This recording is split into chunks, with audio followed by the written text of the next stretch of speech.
সম্মানীয় দর্শকবৃন্দ, এই ভিডিওতে আপনারা পিএম কিষাণ সম্মান নিধি যোজনা সম্পর্কিত 3টি আপডেট পেয়ে যাবেন।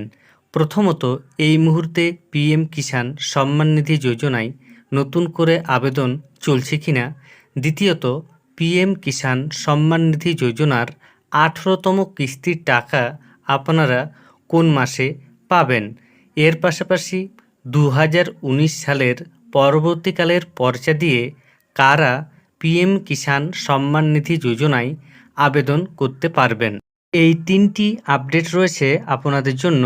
এর আগে আপনাদের প্রতি অনুরোধ, চ্যানেলে নতুন হয়ে থাকলে ছোট্ট চ্যানেলটি সাবস্ক্রাইব করে নোটিফিকেশন অল করে রাখতে ভুলবেন না, এবং যেসব ব্যক্তি ইতিমধ্যেই সাবস্ক্রাইব করে রেখেছেন তাদের জানাই অসংখ্য ধন্যবাদ।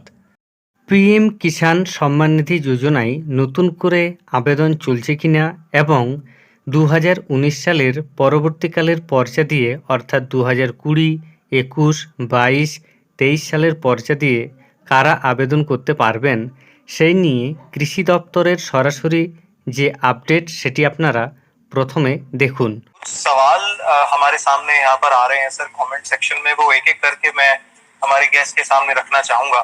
सर 2-3 वीएलईस का सवाल है, जैसे अमित पाठक जी पूछ रहे हैं कि पीएम किसान में नई रजिस्ट्रेशन कब होंगे और क्या वो हो रहे हैं या नहीं हो रहे हैं, उसके बारे में थोड़ा सा हमारे वीएलईस को बताएं। हाँ, पीएम किसान में नया रजिस्ट्रेशन हो रहे हैं। नया रजिस्ट्रेशन पे रोका नहीं गया है, लेकिन उसमें एक कंडीशन है कि जो इनके नाम पे जो जमीन होनी चाहिए वो 1 फरवरी 2019 से पहले की होनी चाहिए। अगर उनको इनहेरिटेंस में प्राप्त हुई है, अगर उनके मतलब किसी के डेथ के बाद अगर उनको आता है तब वो एलिजिबल होंगे। अगर कोई भी व्यक्ति नया जमीन खरीदता है 1 फरवरी 2019 के बाद, तो वो इस स्कीम के लिए पात्र नहीं माने जाएंगे।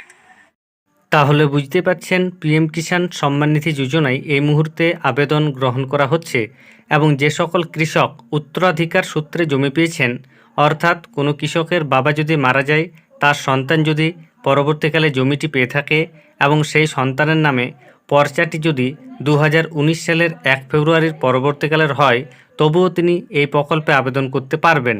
তবে যে সকল কৃষক নতুন করে জমি কিনেছেন এবং তাদের পর্চাটি যদি 2019 সালের 1 ফেব্রুয়ারির পরবর্তীকালে হয়ে থাকে, তাহলে তারা এই প্রকল্পের লাভ নিতে পারবেন না।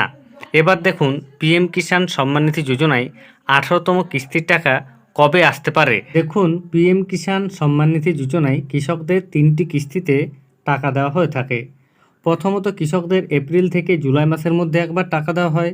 এছাড়া আগস্ট থেকে নভেম্বর মাসের মধ্যে টাকা দেওয়া হয় এবং একবার ডিসেম্বর থেকে মার্চ মাসের মধ্যে টাকা দেওয়া হয়। এখন যেহেতু আগস্ট মাস শুরু হয়ে গেছে, তাই 18তম কিস্তির টাকা দেওয়ার সময় শুরু হয়েছে। আপনারা আগস্ট থেকে নভেম্বর মাসের মধ্যে কোনো এক সময় এই কিস্তির টাকা পাবেন।